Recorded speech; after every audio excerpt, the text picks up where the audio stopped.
जब कुरान का कहना, जो है वेद पुराण का कहना, फिर ये शोर शराबा क्यों है, इतना खून खराबा क्यों है अपने वतन में? कुछ इंसान ब्राह्मण क्यों है, कुछ इंसान हरिजन क्यों है? एक इतनी इज्जत क्यों है, एक इतनी जिल्लत क्यों है?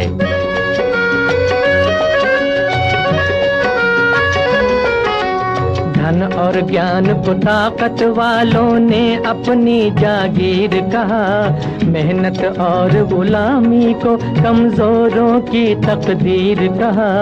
इंसानों का ये बंटवारा वहशत और जहालत है, जो नफरत की शिक्षा दे वो धर्म नहीं है, लानत है। जन्म से कोई नीच नहीं है, जन्म से कोई महान नहीं, कर्म से बढ़कर किसी मनुष्य की कोई भी पहचान नहीं।